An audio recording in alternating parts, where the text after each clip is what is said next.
Good morning, everyone. I'd like to remind you that commerce begins at 9 o'clock, which was 2 hours ago. So as my mother used to tell me, you don't have to go home, but you cannot stay in here.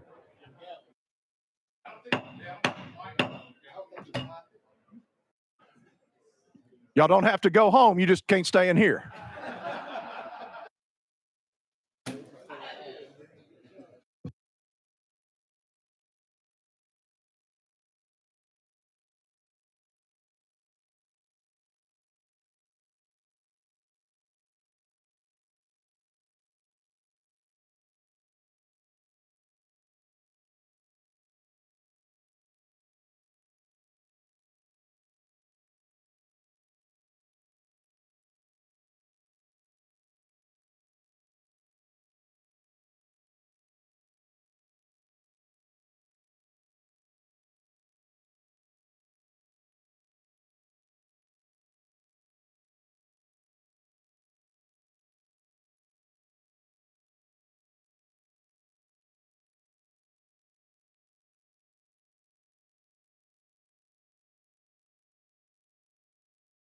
Good morning, everyone. It is post 9 a.m. on a Tuesday morning.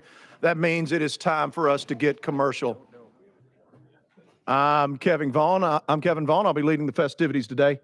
Let us see. I hope we have a quorum. I know we've got some out for meeting. Oh, that'll throw us over the top.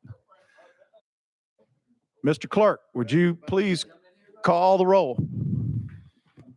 Representatives Alexander, Barrett, Boyd, Burkhart, Camper, Clemens, Faison, Freeman, Garrett, Hale, Hardaway, Haston, Hazelwood, Holsclaw, Johnson, Lynn, Marsh, Moon, Powers, Sparks, Thompson, Towns, Vital, Williams, Zachary, Vice Chairman Bricken, Chairman Vaughn. Mr. Chairman, you have a quorum.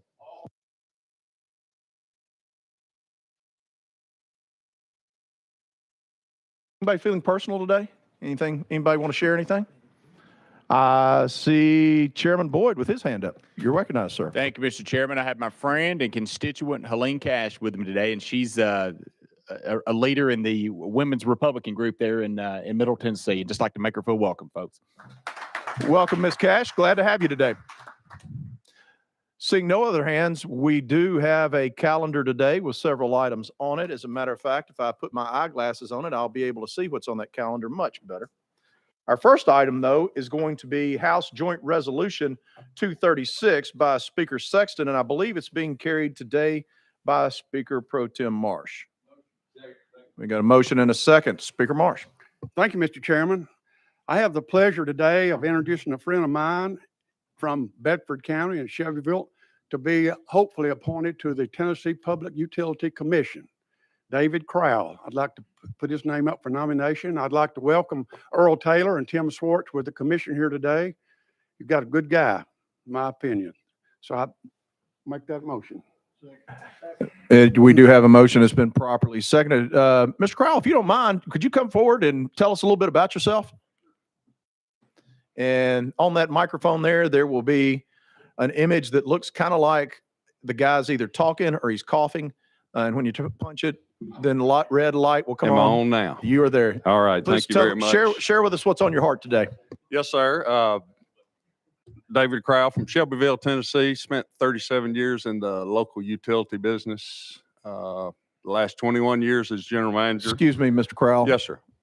Sometimes I don't drive this thing correctly. Yes, sir.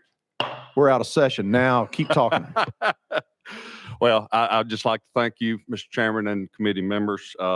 Thanks first off to Speaker Sexton for his consideration of me for this appointment. Thanks to Pat Marsh, good friend, for his leadership and his encouragement to me. I've got to know these TPUC folks, got some good folks there, good leadership, good staff folks there. I look forward to working with them, and it's an honor to be considered here today. Thank you very much. Thank you, sir. I do have one question. You said you had an extensive time period in the utility industry. Yes, sir. Could you tell us a little bit about what all you've been involved with? It was a Chevel Power Water and Sewer System, our local utility. My background is accounting. The first 15, 16 years I spent over the accounting customer service function. The last 21 is managing the power, water, and sewer system. Nice diverse background. Thank you, sir. Yes, Does sir. anyone else have any questions for our guest today? Thank you, sir. We appreciate you being here. Appreciate your nomination. And with that, we're back in session, and we have got a motion and a second, so our resolution's in proper posture. Seeing no objections to the question, then we're ready to vote it. All those in favor of sending this nomination to Calendar and Rules, please signify by saying aye. Any opposed, no. Hearing none. You're off to the next stop, Mr. Crowell. All right. We are going to head into our regular calendar. House Bill 1342 has been rolled 1 week at the request of the sponsor. Next up, we have House Bill 0103.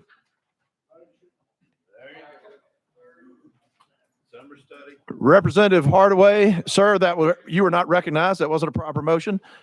You better hurry, Representative Hardaway. They're getting away from us up here. You're in proper posture. Thank you, Mr. Chair. I was looking around to make sure that Representative Hardaway was actually coming in the building, and I wasn't mistaken as Representative Hardaway.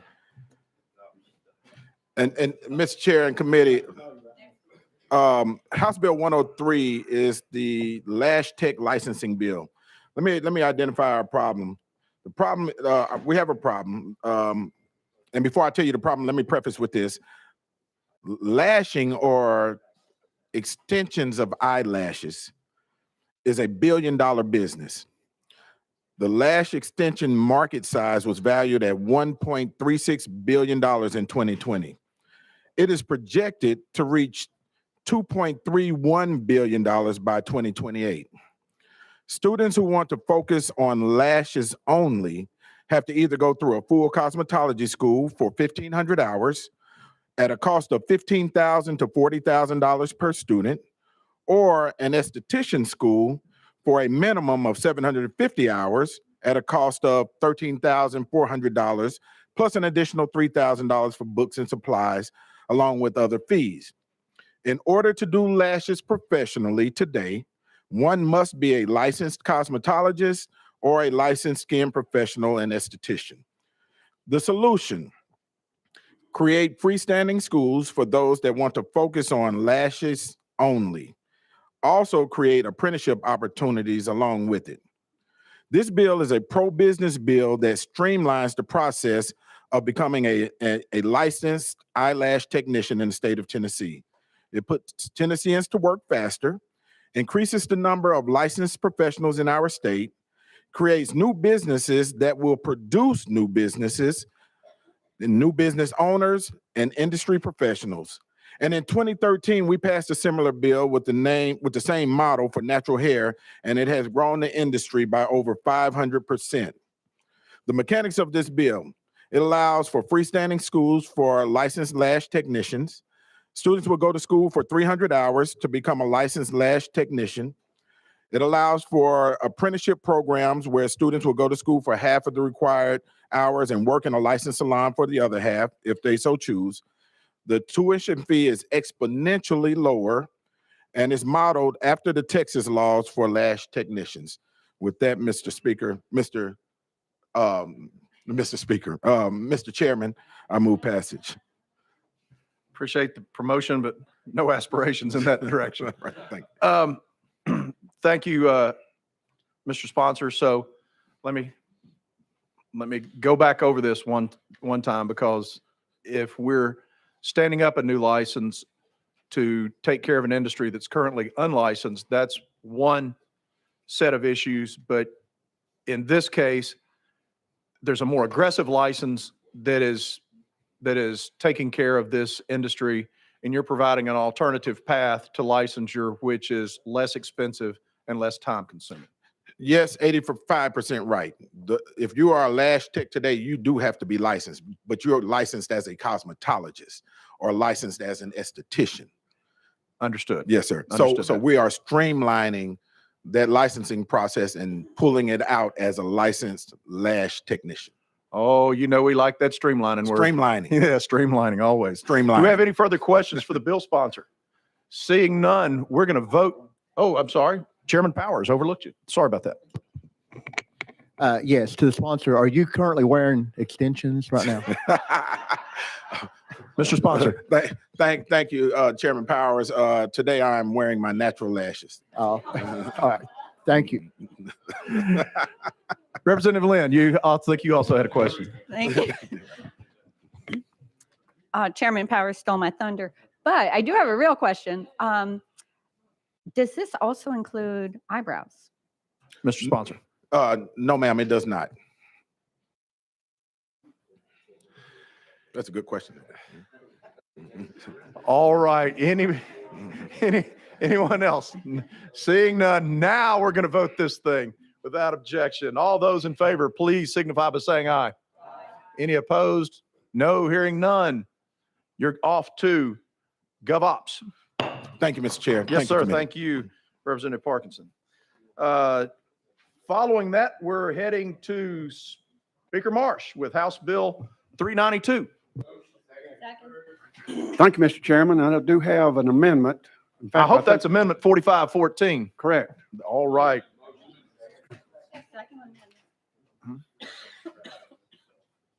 Okay. All right. So we are good to go at this point.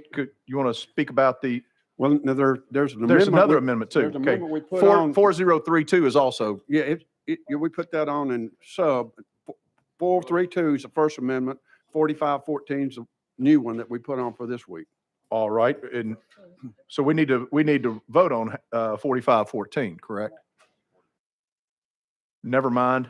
All those in favor of approving House Bill 4032, the House Amendment 1, 4032, please signify by saying aye. Any opposed? None. It's attached. Now let's deal with Amendment 4514. Motion second. Anyone having any questions about 4514? Seeing none. Question on the bill without objection. All those in favor, please signify by saying aye. Any opposed? No. I believe, Speaker Marshall, we're ready to go. Thank you, Mr. Chairman. The second amendment is a technical amendment that we worked on with TML. Makes it clear that local governments can still regulate regular fences or the perimeter fences as long as ordinances aren't targeted at regulating battery charged security fences. What this bill is about is battery charged security fences that are used in businesses across the state and the country. This equipment helps deter wrongdoers from entering a business property with the intention to commit a crime. What way this happens is there is a perimeter fence around these businesses that is regulated by the local government. And this security fence, which is an electric alarm fence, goes inside the perimeter fence, and it's battery charged where it won't kill you, but it'll let you know that you've touched it. So we're just trying to make it say who can regulate security fences, electric security alarm fences. With that, I'll answer any questions. All righty. Anybody have any questions? I see Leader Camper down there. Thank you, Mr. Chairman. Mr. Speaker, who did you say would be regulating the internal electric fence? I missed that. Mr. Speaker. The internal electric alarm fence will be the property of the business and be on their private property. And it'll just be them it won't be, the security alarm company will regulate those. Thank you. Representative Hardaway, was that a question? All righty. You're recognized, sir. Yes, sir. You know me so well. To the sponsor, you emphasize business. Is there a reason that you don't have residences and just the John Doe and Jane Doe? Speaker Marsh. The way I understand it, this basically is for businesses. It's not for homes because you have to have a perimeter fence, and then this fence is inside the perimeter fence. I suppose a house could have it, but it's primarily for businesses. Representative Okay. Hardaway. Thank you, sir. I'll get with the sponsor later. Thank you. Representative Lynn. Thank you very much, Mr. Chairman. Mr. Speaker, the fence, does it always have to be behind another fence, or could it be freestanding on its own? Someone just walks up to it and touches it, or does it have to be behind another fence? Good question. Speaker Marshall. Good question. It has to be behind another fence. So that you just don't stop, touch it. You gotta go through the other one, which is a warning, which it can be regulated. And then if you go through that one, you touch this, Gotcha. you're shocked. I like that. Representative Freeman. Thank you. So I've talked to a couple of people about this, and I'm still not sure what it is we're trying to solve here. So are these not allowed currently across the state, or is it in specific areas in the state? Or, I mean, what are we trying to do? Speaker Marshall. These are currently used, and they're currently used behind another fence. And what brought this bill on is there were certain cities that were trying to regulate the electric fence as one of their regulations. What we're saying is the city or the municipality can regulate the perimeter fence, but when it gets past that, that's the property of the business owner. And this is an alarm system, and it's regulated by their alarm laws, not by the city. Representative Freeman. And so what were they, what cities? Because I don't believe it's restricted here in Nashville. Do you have a city that it's restricted in, or is it? I don't Representative Marsh. I don't think they're restricted. They're just trying to putting some more regulations on this security fence, which is behind the regulated fence. And it primarily was in Shelby County, where they're having a little problem. Representative Freeman. And what was the reason for the local restriction? I'm as many of you know, a big fan of local control. And have we talked to the zoning building codes folks or whoever it is within Shelby County to understand why they were restricting it, or what their concerns were rather? Speaker Marshall. The way I understand it, they were coming in regulating the outer fence, and they were coming in wanting to regulate the security electric alarm fence. Mhm. And we're saying is we don't need any more regulations. The alarm companies already regulate, their alarm laws already regulate this alarm electric fence. There's no need for more regulations.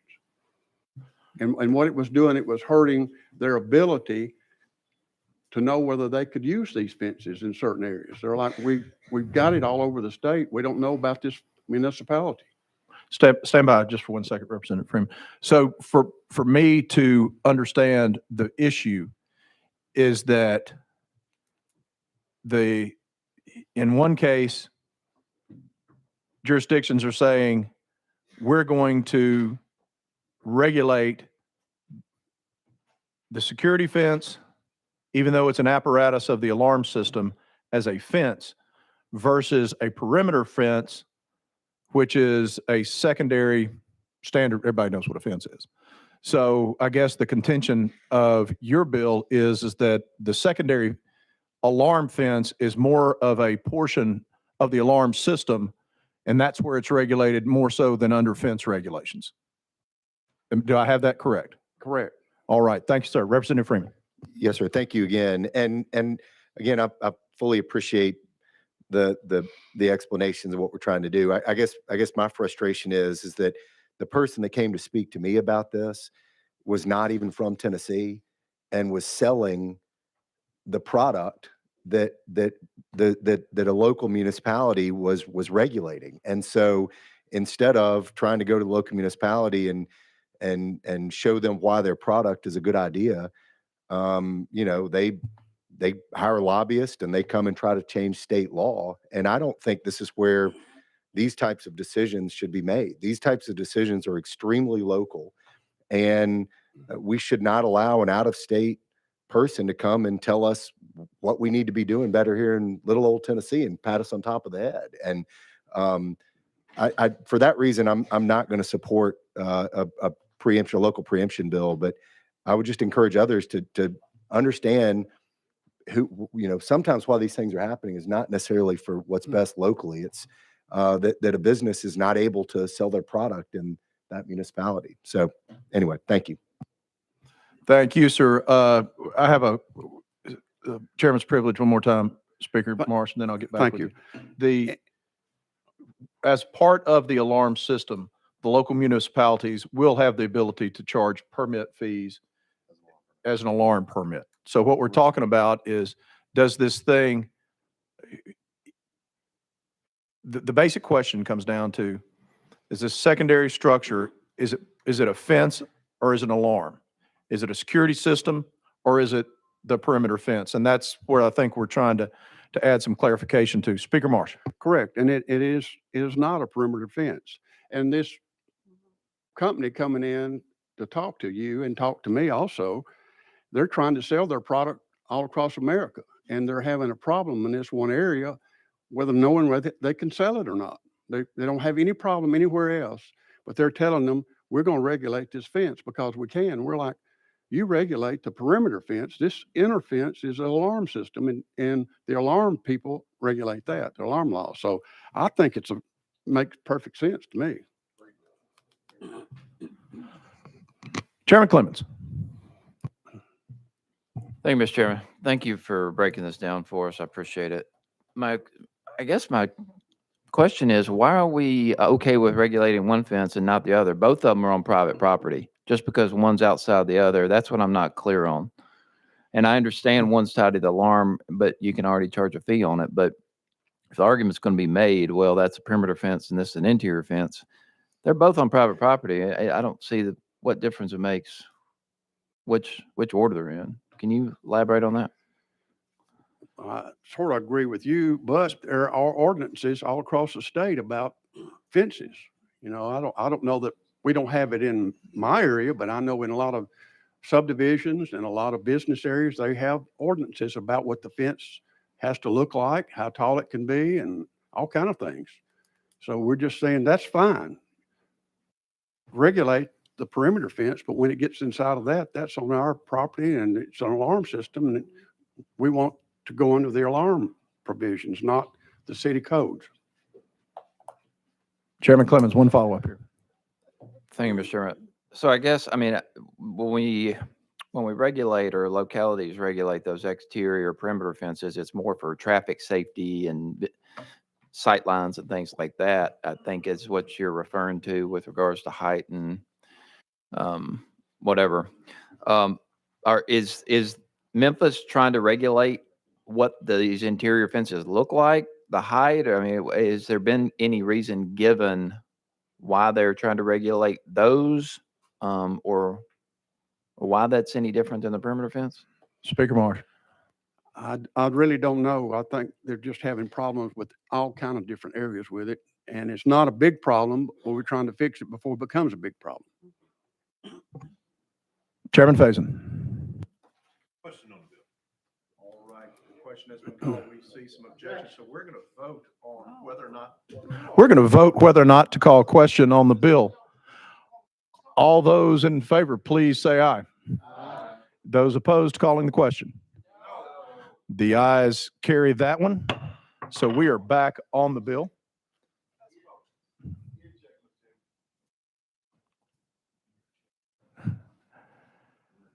All those in favor of sending House Bill 392 on to Finance, Ways and Means, please signify by saying aye. Aye. All those opposed? No. Ayes have it again. 392 is off to Finance, Ways and Means with as amended here. House Bill 1452 by Chairman Faison. No, point of order. Point of order. Representative Hardaway, you're recognized. Thank you, Chairman. And to all of my colleagues, I love y'all to death. However, my job here is to look after Shelby County.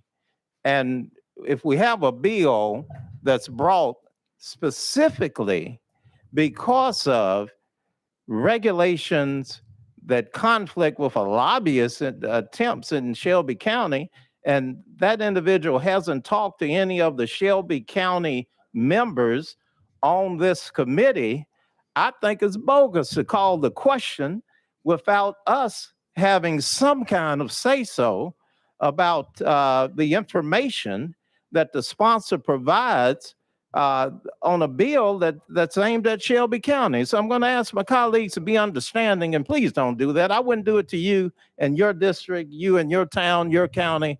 I'm going to ask that you be more understanding and allow Shelby County to at least get a good understanding of what this legislation is, and this won't be the last one, it's not the first one, that impacts Shelby County.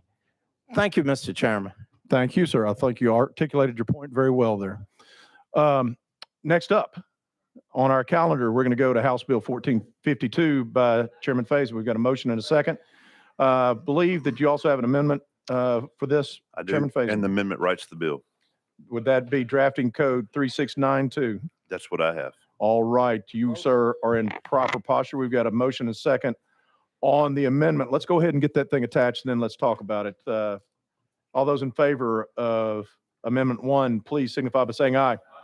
All those opposed? Ayes have it. Now then, let's talk about House Bill 1452 as amended. Thank you, Mr. Chairman, members committee. House Bill 1452 is kind of an answer of something we did last year. One of the beautiful things of American exceptionalism is ingenuity. There are people who are incredibly bright and they can bring new things to the table that we add every year, and it makes our lives better. One such thing in the last few years that's been added is a boiler that cleans medical devices, and it's only accessible to the front, through the front. It's federally regulated, and so our current rules in Tennessee did not allow that specific boiler, which many of our hospitals was asking for, to be able to be used because it saves space in their hospitals. We passed a bill last year to allow this to be used, and we are still struggling with the Tennessee Department of Labor to agree with whether these should be used or not. So the Tennessee Department of Labor has agreed that they will just allow these specific boilers to be federally regulated and not state regulated. And that's what this bill does. All right, do we have questions for Chairman Faison? Representative Hardaway. Thank you, Mr. Chairman. Why you call it, well, Mr. Chairman, I'm not sure if he's saying boiler or bowler, B-O-W-L-E-R or B-O-I-L-E-R. Could I get some clarification, sir? Yes, of course, sir. Mr. Sponsor. Thank you. The correct scientific name would be autoclave, but I felt like the committee would understand boiler and a little bit better. Thank you. Sorry for that. Thank you for allowing me to clarify that. I'm from East Tennessee, remember, y'all. Representative Lynn, do you have a question about these boilers? I do, Mr. Chairman. Thank you very much.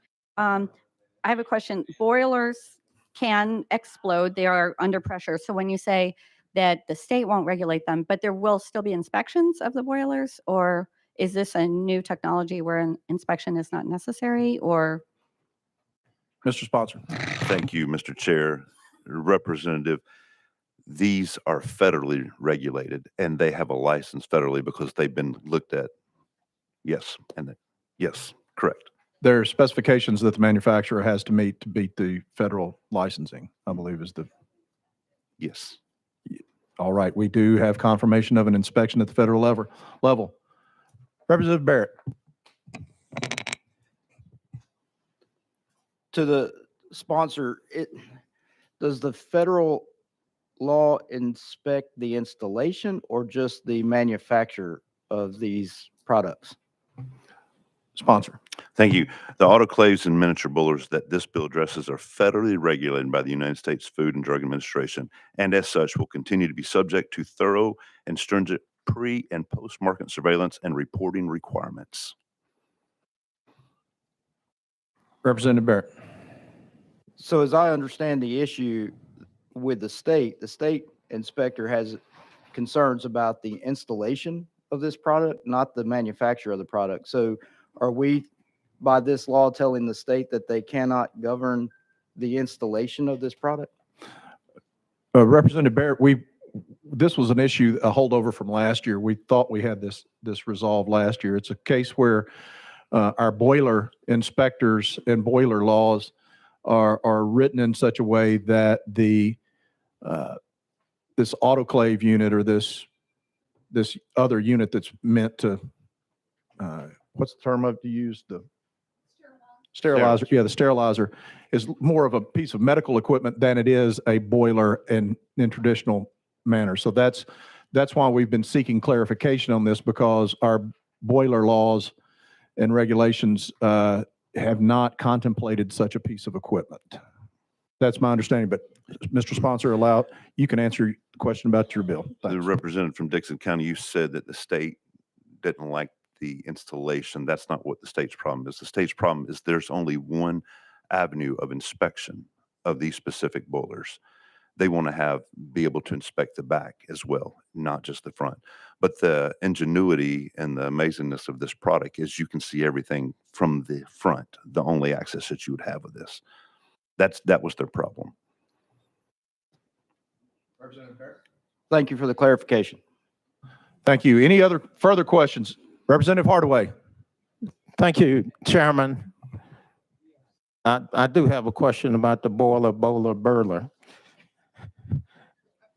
Are we taking away any of the inspections or just shoving them over to the state and leaving the Biden administration in place to look after the safety issues on the other end? I can assure you that's not what we're doing, Representative Hardaway. Mr. Bill Sponsor. Question on the bill.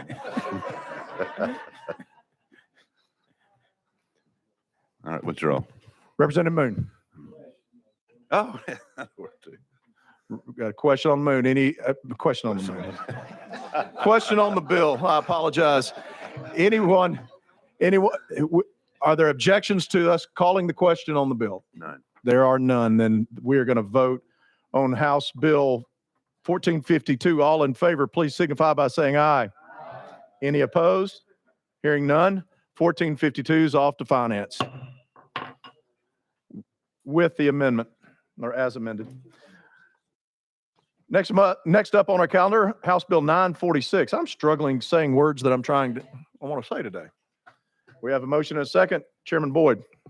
Thank you, Mr. Chairman. Committee, I do have an amendment. Mr. Chairman, I'm showing drafting code 4388. Is that making the bill now, or did No, you Mr. redraft the bill, or just the? Mr. changing? Chairman, the amendment simply removes nuclear from the renewable list, but leaves it on the clean list, Mr. Chairman. Got it. All right. All those in favor, please signify by saying aye. Any opposed? Hearing none. None. Amendments attached. Let's talk about 946, Chairman. Thank you, Mr. Chairman. Committee, House Bill 946 simply gives a definition of clean energy. It gives a definition of renewable energy, and it creates a list for both of those categories and puts it into statute. Mr. Chairman, I'll take any questions. All right. Thank you. And as you recall, we just removed nuclear from being a renewable because I guess our original fuel, it may last a lifetime, but we don't need more of it. Yes, sir. Mr. Chairman, I want to do a little shout out for my colleague from Davidson County. It was actually after consultation with him, we discussed just exactly how renewable nuclear was, and I conceded that point. I believe it to be clean, but we took him off the renewable list. I do love me some bipartisan cooperation up here. Chairman Clements. Thank you, Mr. Chairman. My concern is, why are we trying to tell local governments what they should consider and how it should be considered in this respect? Chairman Boyd. Thank you, Mr. Chairman. And so almost all states have opined on what they believe to be clean and renewable, and I think we have historically just left that up to the federal government because we buy our power largely from the Tennessee Valley Authority. And I went to a conference this year and met with a lot of my colleagues from various states. And when we recognized that we have no definition in Tennessee statute, it left the door kind of wide open. So if a local government wanted to create some sort of cleaner or renewable requirement on how their energy was sourced, what would they compare that to? I mean, is it clean? Well, it is in Texas, but maybe not Oregon, and the federal government is given very little guidance on this. It seems to change with various administrations. So we decided that we would go ahead and come up with a Tennessee definition that our cities and state and local governments could use if they had any questions about it. Follow up, Chairman Clemens? Thank you, Mr. Chairman. Well, I guess my question then is, how come we're not just creating a state standard here as opposed to telling political subdivisions what they can do? If the concern is what qualifies as clean energy or renewable energy, why are we telling public utilities and local governments what they can and can't do as opposed to the state level? Chairman Boyd. This list would be available to anyone that any political subdivision, city, local government in Tennessee, and we do have authority and jurisdiction over local governments, and so this is just giving them a list to choose from. I don't see this as being particularly restrictive. It's just if they come up with a list, and we moving forward, it would not be it's surprising to see local governments decide that they want to see a more use of clean and renewable, and this just sort of gives them some guidance. Chairman Clemens. Thank you, Mr. Chairman. And well, I mean, I do understand that political subdivisions are under the state of Tennessee, but just because they're under the state of Tennessee doesn't mean the state of Tennessee has to tell them what they can and can't do in every respect. And just last question, you had mentioned you learned about this at a conference. I'm curious what conference that was. Chairman Boyd. Thank you, Mr. Chairman. It was the Legislative Energy Horizon Institute. It's a organization of American and Canadian legislators that work with energy or utility policy. There you go. Representative Towns. Thank you, Mr. Chairman. Sponsor, a couple of questions. One thing, ladies and gentlemen, if you look at water, okay, like this is water right here, all right? Some people may call this clean water. This water could be a little less clean, and some people may still call it clean water, okay? If you dealing with these different jurisdictions, there may be too many variations of what is going to be clean energy and what's not. Now, obviously, in this country and in our state and our cities, we need clean energy because we don't want our water contaminated, our land or any air contaminated. So how do we make sure that there's science behind what some may term clean and some may not determine as clean?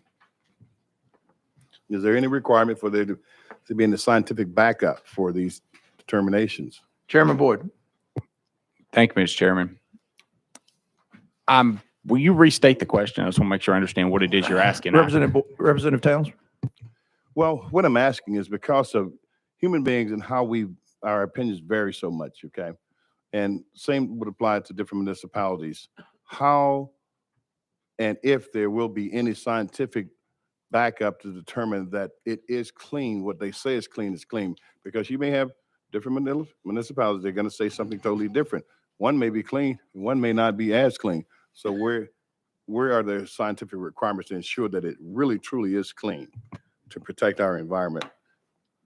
I could speak to that a little bit, Representative Towns. Please. When it comes to cleanliness or pollution standards, the federal government submits all types of permitting requirements and verifies what type of emissions, if there are emissions, those type things. This bill so that's where the definition of what is clean with regards to particular projects come from. But it's my understanding on this bill is that if a local political subdivision says we want to make sure that we buy our power from someone who sources clean energy, here's an opportunity of 17 different power sources that they can choose from. So that's the purpose of this bill. I think it's a very inclusive list, and the fact that the nuclear was there was some concern about whether or not nuke was actually a renewable resource. I think that was a reasonable question, a reasonable concern, and it's been handled. But this is all, from what I see, there. I don't see there being I see this as a clarification. This isn't an agenda pushing. This isn't anything like that. We're giving, in an absence of any other categories in state law, we're providing people, local municipalities, hey, choose one of these 17 if you want to, if you're interested in clean energy. Did I get that right, Chairman Boyd? Thank you, Mr. Chair. Mr. Chairman, I love when you clarify my bills for me. That's a excellent explanation. And I just want to add a follow-up. I have no doubt that next year or a decade from now that future generations of legislators will come with maybe new clean or renewable energy sources that have emerged as the technology advances. And so this list can certainly be added to over the years. I have no opposition to that. In fact, one of my colleagues has already come up with an idea that he's assured me he's going to bring in the future. And so, this is a list and a work in progress, Mr. Chairman. Thank you, sir. And I saw Representative Towns' hand up again. Absolutely. Mr. Chairman, and I appreciate that attempt to, clarify.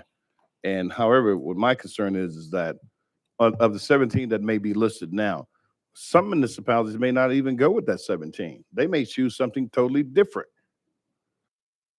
and say that it's clean.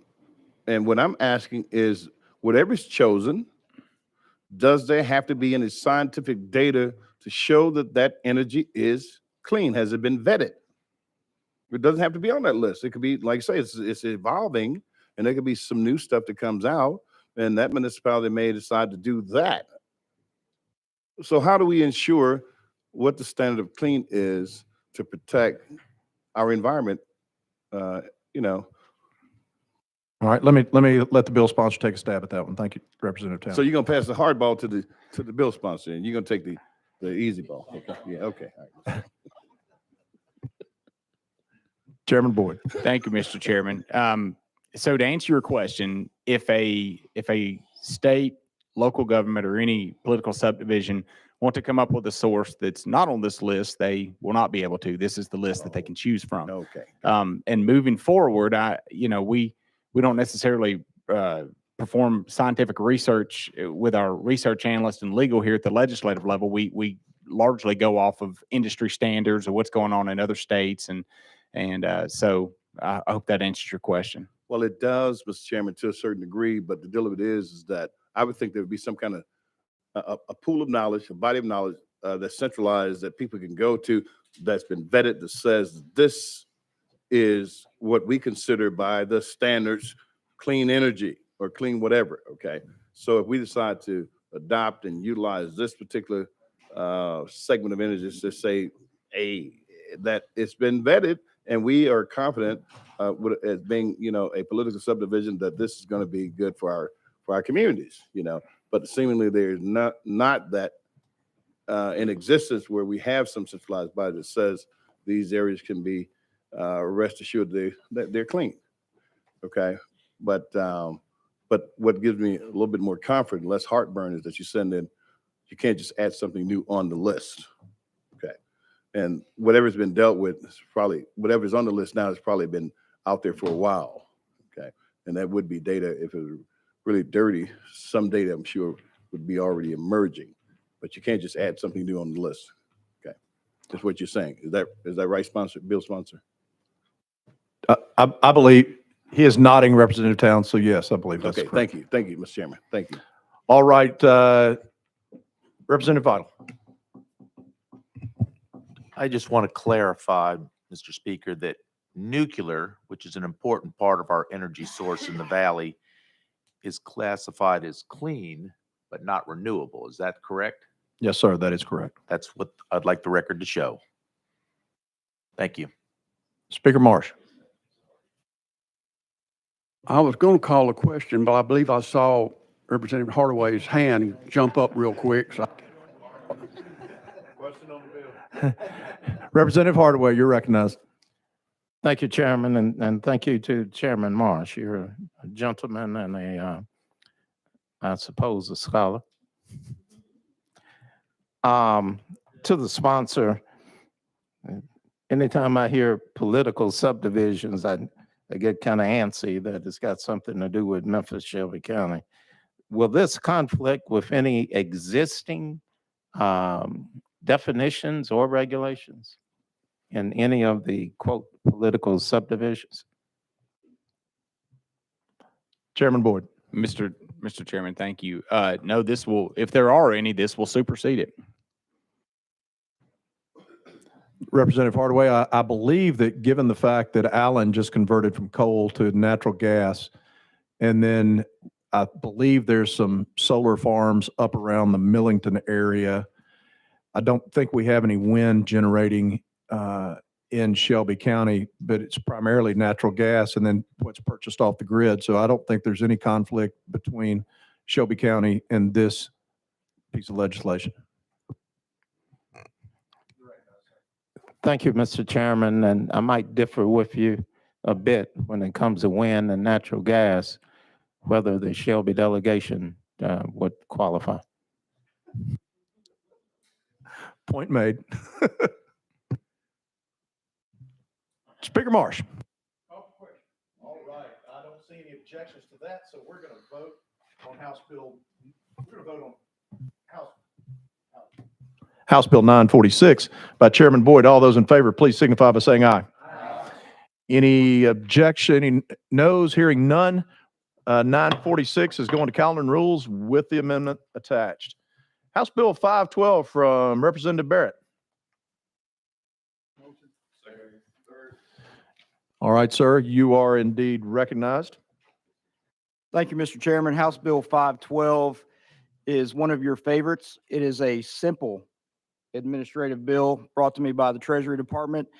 Simple as 2 lines, changing 2 dates in the code for reporting of unclaimed property, or reporting to the Unclaimed Property Division of abandoned safe deposit boxes. Changes that date for reporting from May 1st to November 1st each year.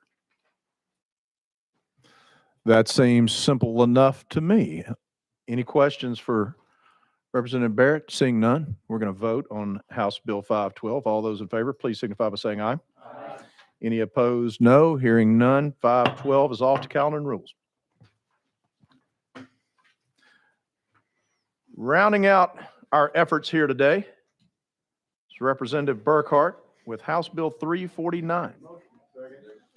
All right, House Bill 349, we've got a proposed amendment for that. I'm showing a drafting code of 4607. Correct. Motion and second on the amendment. Let's see, is that making the bill, or Yes, sir, that makes the bill. rewrites the bill? Let's get it attached. How about that? All those in favor of attaching Amendment 1 to House Bill 349, please signify by saying aye. Aye. Any opposed? No. We are ready to roll. Tell us about 349, Representative Burkhart. Okay, I'll tell you about the amendment, Mr. Chairman. Thank you. This amendment will include 2 additional business types that were inadvertently omitted in the original bill. Limited partnerships and limited liability partnerships are added. So what we're doing here is just trying to get this bill. What it does is updates the registered agent status to create consistency in which business types may serve as registered agents in Tennessee, to bring Tennessee's registered agent status in line with the majority of all other states. So the majority of the states. This is simply a cleanup bill, just trying to get them all on the same page.